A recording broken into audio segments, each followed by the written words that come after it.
Hello everyone, physics की online classes में आपका बहुत बहुत स्वागत है। देखिए, टॉपिक चल रहा है हमारा प्रकाश का परावर्तन। प्रकाश का परावर्तन क्या होता है वो मैं आपको बता चुका हूँ।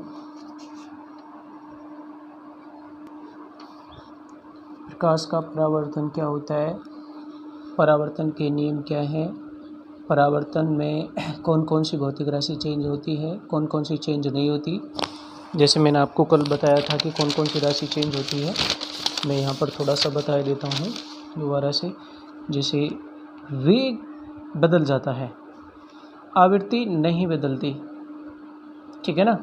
देखिए, ऊर्जा बदल जाती है, ओके। तरंग दैर्ध्य नहीं बदलता।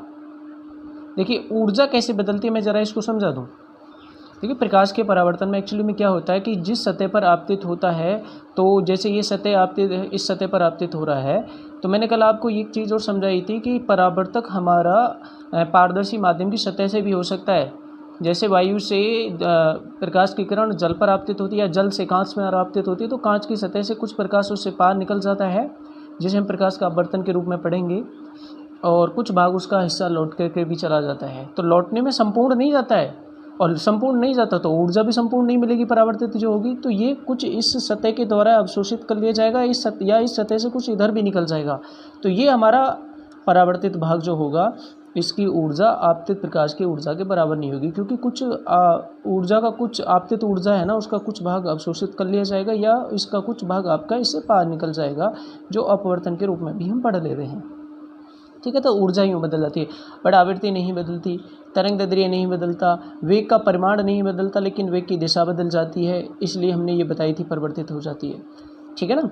तो आज हम पढ़ने वाले हैं कि समतल दर्पण से प्रतिबिंब का निर्माण कैसे होता है। तो सबसे पहले मैं आपको बता दूं कि समतल दर्पण हमें पता होना चाहिए वो क्या होता है। वैसे मैं तल की बात कर रहा हूँ, तल दो ही प्रकार के होते हैं, कोई सी भी दुनिया में चली जाइए, दो ही तल होते हैं। एक तो होता है समतल प्लेन, जैसे हमारी ये दीवार होती है, जैसे हमारे ड्रेसिंग टेबल्स का जो मिरर होता है, दर्पण होता है, वो समतल दर्पण ही होता है ना। तो ये, और हम पृथ्वी की सतह को, जहाँ जितने बीच में हम रहते हैं, हमारा घर मकान बना हुआ होता है, लगभग उसको प्लेन माना जाता है ना। लेकिन वो वास्तविकता में है किसका, वो गोल, पृथ्वी की जो सतह को लगभग अंडाकार या गोलीय मान के हम गणना करते हैं, तो वो सतह गोलीय होती है। लेकिन जितने बीच को हमें जहाँ तक दिखाई देती है वो लगभग समतलीय होती है, क्योंकि इसकी त्रिज्या बहुत बड़ी है। मैं थोड़ा सा भी आपको बताऊँगा। तो दुनिया में दो ही प्रकार की सतह हैं, वक्रीय सतह, और वक्रीय सतह का जो दूसरा नाम है वो है गोलीय सतह। गोलीय सतह भी हो सकती है, बेलनाकार भी हो सकती है। अब मैं आपको बता दूं, जैसे ये मेरा पेन है, ये बेलनाकार है, तो ये भी आपकी वक्रीय है, मुड़ी हुई है, ठीक है ना। गोले की सतह गोलीय सतह होती है ना। तो ये सारी की सारी चीज़ें जितनी भी हम यहाँ पर जो सतह पढ़ रहे हैं, तल जो पढ़ रहे हैं, दो ही प्रकार के होते हैं, समतल दर्पण और गोलीय दर्पण। और गोलीय दर्पण की जो सतह होती है वो वक्रीय होती है। हम बताएंगे किस तरीके से गोलीय दर्पण का निर्माण होता है। तो सबसे पहले हम समतल दर्पण पढ़ रहे हैं। समतल दर्पण क्या होता है, जो साधारण जो कांच होता है उसको एक पीछे से पॉलिश कर दिया जाए, जैसे ये, ठीक है। इसको हम पीछे से पॉलिश कर दें, और पॉलिश कैसी, किसी अपारदर्शी पदार्थ की, और वो अपारदर्शी पदार्थ कौन सा होता है, रजत पॉलिश। रजत आपने कहीं सुना है कि जब कोई ओलंपियन का गेम होता है तो उसमें कोई खिलाड़ी स्वर्ण पदक जीतता है, रजत पदक जीतता है, कांस्य पदक जीतता है, ये धातु होती है। और रजत किसको बोला जाता है, चांदी को। तो ये पीछे से चांदी की पॉलिश कर दी जाती है, और वो पॉलिश अपारदर्शी होती है, ताकि संपूर्ण प्रकाश इसमें लौट के चला आ सके, ठीक है ना। पूर्णांतरिक परावर्तन नहीं बोलेंगे, खाली परावर्तन है। पूर्णांतरिक परावर्तन तो मैं आपको बताऊँगा क्या होता है, आएगा वो आगे, ठीक है। तो ये हमारा समतल दर्पण रहा। अब समतल दर्पण से हम अब किसी भी दर्पण से, समतल हो चाहे गोलीय दर्पण हो, प्रतिबिंब का निर्माण कैसे होता है। अब प्रतिबिंब का निर्माण भैया तभी होता है, इसमें आपके दर्पण में कौन सी घटना पढ़ रहे हैं हम, परावर्तन। तो परावर्तन के प्रकाश, जो प्रकाश की किरण होती हैं, वो परावर्तन के बाद जहाँ पर मिलती हैं वहीं प्रतिबिंब बनता है। और कम से कम कितनी किरण मिलेंगी, 2। तो हमें कितनी किरण चाहिए प्रतिबिंब का निर्माण करने के लिए, कम से कम 2, ठीक है। ज़्यादा कितनी भी हो सकती है, ज़्यादा कितनी होती है, अनंत होती हैं भैया। किसी वस्तु का जो निकलने वाली प्रकाश की किरणें, उत्सर्जित किरण है, अगर वो लाइट में रखिए तो अनंत होती हैं, पता नहीं कितनी हो सकती हैं, बट हम मिनिमम कितनी ले सकते हैं प्रतिबिंब निर्माण करने के लिए, कितनी लेनी चाहिए, 2। और 2 ही आपस में मिलेंगी परावर्तित के बाद। अगर वास्तविक रूप से मिलेंगी परावर्तन के बाद तो प्रतिबिंब बनेगा वास्तविक, ठीक है। और दूसरा होगा, अगर वो आभासी रूप से बनती हैं तो आभासी, या इसका दूसरा नाम है हमारा काल्पनिक, ठीक है ना। तो प्रतिबिंब भी कितने प्रकार के होते हैं? 2। ओके, तो मैं इनको थोड़ा सा लिखता हूँ तरीके। देखिए मैंने एक चीज़ लिखी है कि प्रतिबिंब कितने प्रकार के होते हैं, वास्तविक प्रतिबिंब और दूसरा आभासी प्रतिबिंब। यदि प्रकाश की किरणें परावर्तन के बाद वास्तविक रूप से मिलेंगी तो प्रतिबिंब वास्तविक, और आभासी रूप से मिलेंगी तो आभासी। अब बात आती है कि प्रतिबिंब के, यहाँ नोट लिखा है मैंने कि प्रतिबिंब के निर्माण के लिए कम से कम 2 प्रकाश की किरण लेते हैं, क्योंकि जहाँ मिलेंगी प्रकाश की किरणें वहीं तो प्रतिबिंब बनेगा। और कम से कम कितनी किरणें मिल सकती हैं आपस में? 2। कब? परावर्तन के बाद, ठीक है ना। तो अब हम आपको बताते हैं कि ये अब समतल दर्पण से प्रतिबिंब कैसे बनेगा। तो हमने कोई समतल कांच लिया, एकदम प्लेन कांच लिया, जैसा हमारा ड्रेसिंग टेबल में होता है, उसकी कोई एक साइड पॉलिश कर दी, इस तरफ से हमने पॉलिश कर दिया, और किससे? अपारदर्शी पदार्थ से, जिसे हम रजत पॉलिश भी कहते हैं, ठीक है ना। ये अब इसका आधार हमने नीचे मान लिया, ये आधार जहाँ पे ये रखा हुआ है ये। तो देखिए भैया, चाहे दर्पण समतल हो चाहे गोलीय, परावर्तन के नियम सबके लिए सेम होंगे, वो बिल्कुल भी चेंज नहीं होंगे। The rules does not change, ठीक है ना, कभी भी चेंज नहीं होते, सेम रहते हैं, चाहे वो गोलीय दर्पण हो चाहे हमारा समतल दर्पण हो। और रूल कौन से हैं पता भी है आपको, कौन कौन से, मैं रफली समझा देता हूँ। कल बताए थे, आपतन कोण बराबर परावर्तन कोण, और आपतित किरण, परावर्तित किरण और अवलंब जो तल होता है, वो बिंदु जो होते हैं वो एक ही तल में होते हैं, एक ही प्लेन में होते हैं, ठीक है ना। और ये जो आपतन कोण है और परावर्तन कोण है, ये किसके साथ में बनते हैं? आपतित किरण अवलंब के साथ में जो कोण बनाती है वो आपतन कोण, और परावर्तित किरण जो अवलंब के साथ में बनाती है वो परावर्तन कोण। तो देखिए, एक कोई वस्तु रखी है यहाँ पर समतल दर्पण के सामने, ये वाली सतह इधर की परावर्तक सतह और इधर वाली पॉलिश। पॉलिश के सामने तो वस्तु को रखा ही नहीं जा सकता, क्योंकि फिर वहाँ तो वो परावर्तक सतह रहेगी नहीं, ठीक है। तो इससे एक प्रकाश की, ये देखिए इसका बॉटम है और ये इसका हेड है, ठीक है। ये नीचे वाला हिस्सा और ये ऊपर वाला हिस्सा, इसका नाम दे दिए AB। क्या है? ये हमारा बिंब, दूसरा नाम है इसका वस्तु। इसका प्रतिबिंब निर्माण करने के लिए तो कम से कम प्रकाश की किरणें कितनी आपतित करानी पड़ेंगी? 2। तो एक तो यूँ आपतित कराई हमने। तो देखिए, ये आपतित हो रही है प्रकाश की किरण, जिस बिंदु पर आपतित होती है तो वहाँ आपको अवलंब खींचना है, और अवलंब का मतलब उस बिंदु से दोनों तरफ 90 डिग्री कोण बनाना चाहिए। तो ये दोनों तरफ बनना है, तो ये अवलंब के रास्ते ही आ रही है, और अवलंब के रास्ते आ रही है, तो इसका आपतन कोण अवलंब के साथ में कितना हो जाएगा? 0, क्योंकि अवलंब के रास्ते तो आई। तो आपतन कोण 0 है तो परावर्तक कोण भी 0 होगा, क्योंकि I बराबर R। तो परावर्तित किरण भी इसी के रास्ते चली जाएगी, अवलंब के रास्ते। तो ये एक चीज़ आपको ध्यान रखनी है कि प्रकाश के परावर्तन में आपतित किरण अवलंब के रास्ते आती है तो परावर्तन के बाद वो अवलंब के रास्ते ही वापस चली जाएगी, अर्थात I बराबर R बराबर 0।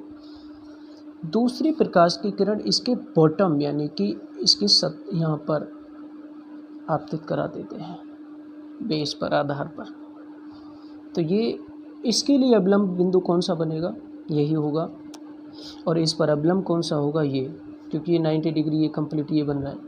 तो ये आपको नियम लगाना है, आपतन कोण बराबर परावर्तन कोण।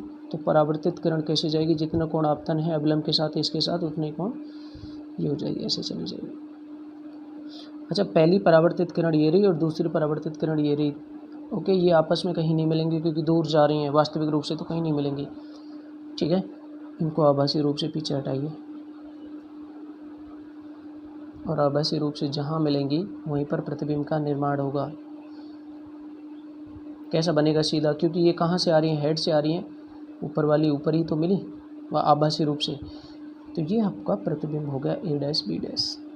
इसकी खासियत क्या होती है? देखिए, समतल दर्पण में प्रतिबिंब का निर्माण जो होता है, पहला कि प्रतिबिंब हमेशा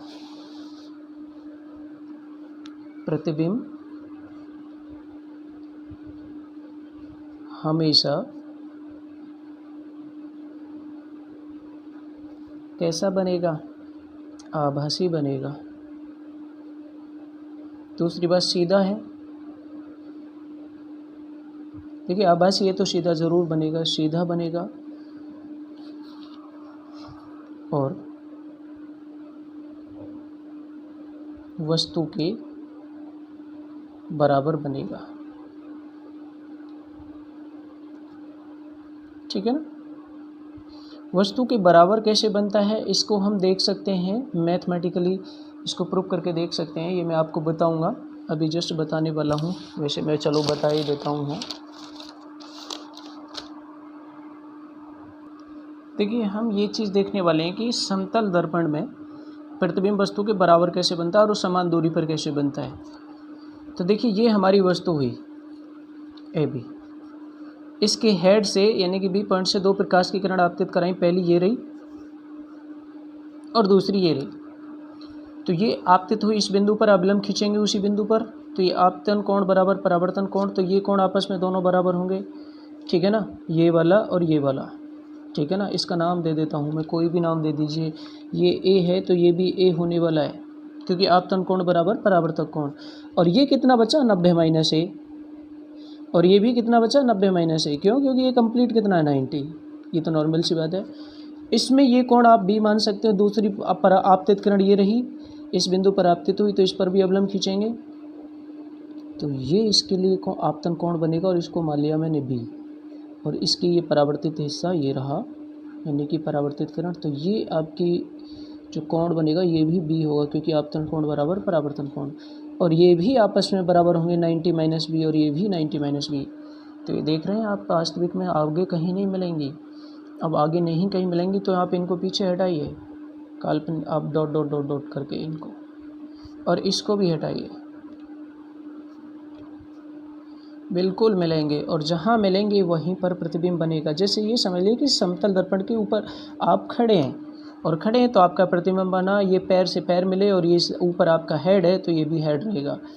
तो ठीक है ना। तो ये देखिए अब आराम से समझ गए होंगे। तो ये कोण और ये कोण आपके कौन से हो गए? ये आपके आमने सामने के कोण हो गए, शीर्षाभिमुख जो कोण बोलते हैं। तो ये आपस में बराबर हो गए। ठीक है ना, कोई डाउट नहीं होना चाहिए। और जब ये बराबर है तो आपने ये देखा ये इसके बराबर है ही। ये 90 माइनस ए था तो ये भी 90 माइनस ए है, और ये भी 90 माइनस ए, और ये भी 90 माइनस ए होगा। तो ये दोनों कोण आपस में बराबर हो गए। दूसरी चीज़, ये 90 डिग्री और ये 90 डिग्री, ये भी चीज़ हो गई। तो ये दो कोण जो हो गए, तो ये समद्विबाहु बना, है ना। समद्विबाहु कैसे बना? तो ये बीच वाली जो प्रकाश की ये जो आधार बना हुआ है, सतह जो बनी हुई है, बिल्कुल बीचों बीच में से जा रही है। बीचों बीच में कैसे? ये कोण और ये कोण आपस में बराबर, तो बिल्कुल बीच में से जा रही है। तो ये आपका जो त्रिभुज बनेगा ना, इसको ओ बिंदु लिख देता हूँ। ये ए है, ए बी वस्तु, ये इसको ए बी डैश मान सकते हैं। तो ये ओ बी डैश और बी आपका ये समद्विबाहु त्रिभुज बना, है ना। यानी कि ये भुजा इसके बराबर और ये भुजा दोनों के लिए कॉमन होगी। तो तीसरी ये आपस में जब देखो, अब त्रिभुज सर्वांगसम होने के लिए क्या होना चाहिए? कोई 3 कंडीशन, यानी कि कोई 2 कोण और एक भुजा आपस में बराबर होनी चाहिए। वो तो संतुष्ट हो रही है, क्योंकि ये कोण और ये कोण आपस में बराबर, ये कोण और ये कोण आपस में बराबर हो गए। आगे ना बात समझ में। और दूसरी चीज़ क्या हो जाएगी इसके लिए?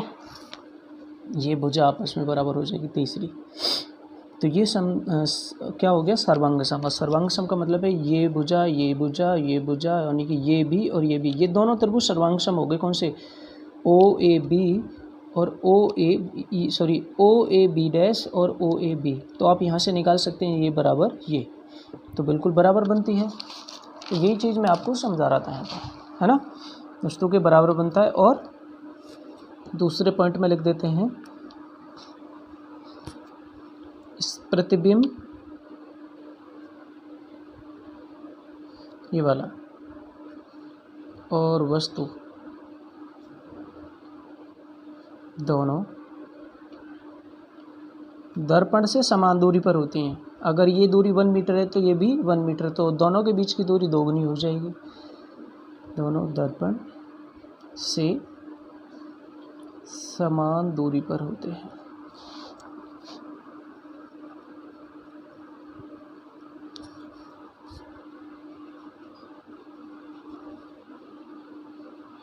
ठीक है ना। ये अब इसके बाद में तीसरा बड़ा इम्पोर्टेंट है कि आपका जो समतल दर्पण से प्रतिबिंब का निर्माण होता है ना, इसमें ये जो प्रतिबिंब बना है इसमें पार्श्व परिवर्तन होता है। पार्श्व परिवर्तन क्या होता है वो मैं अभी जस्ट बता रहा हूँ। प्रतिबिंब में पार्श्व परिवर्तन होता है। पार्श्व परिवर्तन की बात करें, लेफ्ट किस में कन्वर्ट हो जाता है, राइट में, और राइट किस में कन्वर्ट हो जाती है, लेफ्ट में। मतलब जैसे मैं आपको बताऊं, समतल दर्पण के आपके सामने खड़े हैं तो सामने खड़े होने का मतलब है कि आपके सामने कोई दूसरा व्यक्ति खड़ा है, ऐसे समझिए, और आपका जो लेफ्ट राइट है उसकी ऐसे लगेगा कि उसकी राइट है, और आपकी जो राइट है आपको कैसे लगेगी, उसकी लेफ्ट है। जब आमने सामने मुंह खड़े करके, मतलब आपका जो प्रतिबिंब बनता है समतल दर्पण में बिल्कुल हुबेहू आपके जैसा ही बनता है, ठीक है ना। बस अंतर कैसे होता है कि वो लेफ़्ट का राइट हो जाता है और राइट का लेफ़्ट हो जाता है। मतलब आप ऐसे मानिए कि आपका जो प्रतिबिंब बनना है उस प्रतिबिंब को कोई दूसरा व्यक्ति मानिए, और दूसरा व्यक्ति आपके सामने मुंह खड़ा, आपकी तरफ मुंह खड़ा कर रखा है, उसने मुंह करके खड़ा है, तो उसका जो राइट है आपका लेफ़्ट है और आपका जो राइट है उसका लेफ़्ट हो जाएगा।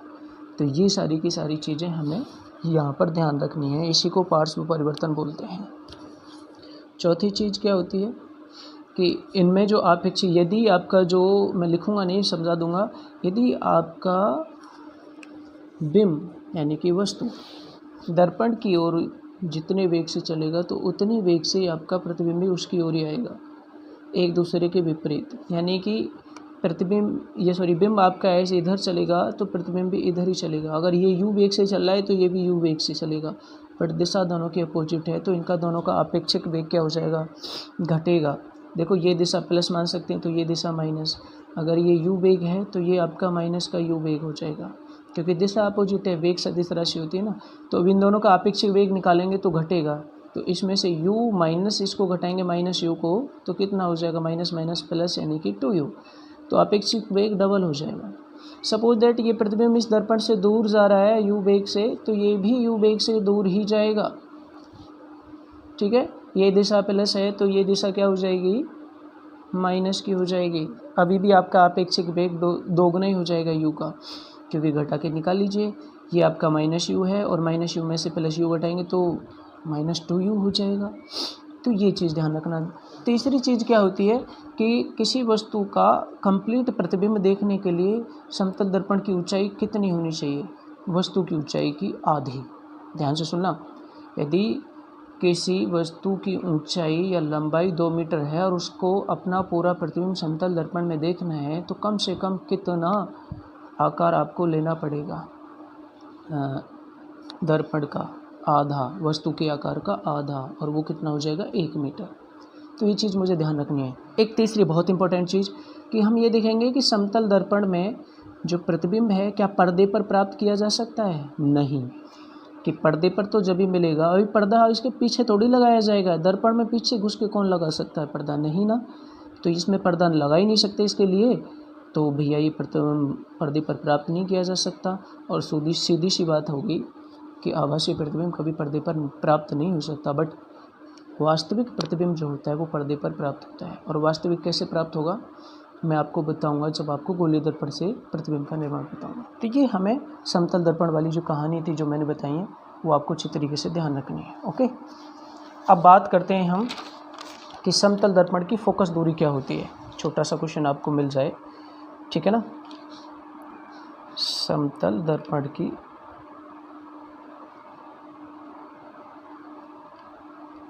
फोकस दूरी कहाँ पर होती है, ठीक है। अगर मैं बात करे जाऊँ तो यहाँ पर फोकस, मुख्य फोकस देखेंगे तो देखिए जितनी भी प्रकाश की किरणें समांतर निकालेंगे तो वो वापस यूँ ही लौट जाएंगी और आगे जाके कहाँ मिलेंगी, समांतर ही हो जाएंगी। और समांतर किरणों को क्या माना जाता है कि ऐसा माना जाता है कि वो लगभग अनंत पर मिलेंगी। देखो कैसे,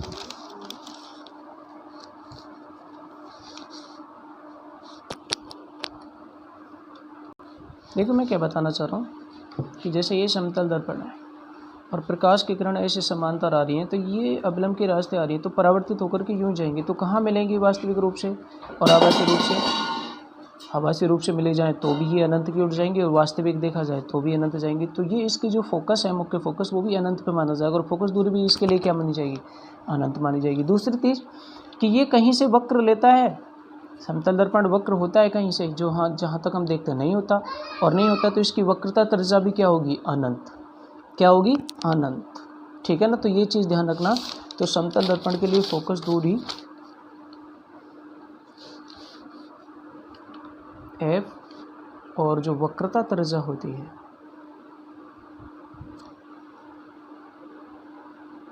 वो भी क्या ली जाती है? अनंत मानी जाती है। ओके, तो ये हमारा टॉपिक यहाँ पर समतल दर्पण वाला समाप्त होता है। एक दो क्वेश्चन में और इसके अभी और समझाता हूँ, देखो कैसे। देखिए पहले तो आप ये समझ लीजिए कि समतल दर्पण की मैंने वक्रता त्रिज्या अनंत क्यों लिखी है। अनंत का मतलब है बहुत ज़्यादा, कि जो समतल दर्पण होगा वो वक्रीय तल का भाग या किसी वक्रीय चीज़ का भाग माना जा सकता है। बिल्कुल कैसे? जैसे पृथ्वी का जो सतह होती है वो गोलीय मानी जाती है ना, और गोलीय मानी जाती है, लेकिन हम उसको देखते हैं जहाँ तक पृथ्वी पर बैठ के, तो वो हमें गोलीय नज़र नहीं आती, समतल आती है, लेकिन वास्तविक में वो क्या है? गोलीय है। तो ऐसे ही हम समतल दर्पण को बहुत बड़े वक्रीय भाग का एक छोटा सा भाग मान सकते हैं, जो लगभग आपका समतल होगा, और समतल के लिए इसकी वक्रता त्रिज्या क्या होगी? अनंत। ओके, इसलिए मैंने बोला है। दूसरी चीज़ कि देखिए समतल दर्पण में क्या प्रतिबिंब वास्तविक की कल्पना कर सकते हैं? सिर्फ कल्पना। यस, देखिए किस तरीके से कर सकते हैं। देखिए ये आपका समतल दर्पण है, बहुत इंपॉर्टेंट चीज़ है समझने वाली, कि देखिए ये कोई बिंदुवत वस्तु रखी है, वस्तु तो वास्तविक है। एक प्रकाश की किरण आपने यूँ आपतित कराई, क्योंकि ये वस्तु हो गई, और वस्तु का प्रतिबिंब देखने के लिए आपको कम से कम प्रकाश की किरण कितनी चाहिए? 2। एक प्रकाश की किरण आपने यूँ आपतित कराई, और दोनों के लिए इनका परावर्तक देखो कैसे, परावर्तन कैसे होगा। तो इस बिंदु पर आपतन होता है, तो इस बिंदु पर अवलंब खींचेंगे तो ये परावर्तन होने के बाद ऐसे जाएगी, ठीक है, और ये भी परावर्तन होने के बाद में ऐसे जाएगी। ठीक, तो ये कहाँ मिलेगी? पता नहीं, दूर, पता ही नहीं, मिलेगी नहीं वास्तविक रूप से तो, लेकिन बट इनको पीछे ले जाएंगे तो यहाँ मिल जाएगी। ठीक है ना, इनको पीछे ले जाएंगे, ऐसे मिलेगी। तो ये आपका प्रतिबिंब तो कैसा है? आभासी, लेकिन वस्तु कैसी है? वास्तविक। बट ऐसा माना जाए, देखिए दूसरी कंडीशन में कैसे बताता हूँ मैं इसको चेंज करके, कि आपका ये समतल दर्पण है, और ये मान के चलें वस्तु कहीं पता नहीं कहाँ रखी है, और उससे आपतित किरण ऐसे आ रही हैं, और ये परावर्तन होने के बाद में कहाँ मिलेंगे? यहाँ पर। ये परावर्तन होने के बाद में, तो इस स्थिति में आपका कल्पना कर सकते हैं, रियलिटी में ऐसा नहीं होता, कल्पना ज़रूर कर सकते हैं। तो अब आपका जो प्रतिबिंब होगा वो कैसा होगा? समतल दर्पण से भी वास्तविक, लेकिन एक कौन सी कंडीशन में? अलग कंडीशन में। कब? कि हमने ऐसे माना है कि वस्तु से आने वाली प्रकाश की किरणें ऐसे आ रही हैं, और ऐसे होने के बाद सब परावर्तन होने के बाद कहाँ मिलेंगी? इस बिंदु पर। जहाँ पर मिलेंगी वहीं पर प्रतिबिंब कैसा बनेगा? वास्तविक। सिर्फ ये कल्पना की है हमने, रियलिटी में तो ऐसा होता ही नहीं है। ऐसे कहाँ से गएंगी, कहाँ पर बनेगा, कैसे बनेगा, ये चीज़ नहीं होती, बट कल्पना की है हमने इसमें। तो ये हमारा समतल दर्पण हुआ कंप्लीट। ठीक है, अब नेक्स्ट इसकी जो वीडियो मिलने वाली है आपको, पूरे गोलीय दर्पण और गोलीय दर्पण से प्रतिबिंब का निर्माण, परावर्तन के नियम उसमें परावर्तन कैसे कैसे होता है, वो कंप्लीट वीडियो आपको नेक्स्ट मिलेगी, जिसमें गोलीय दर्पण होगा।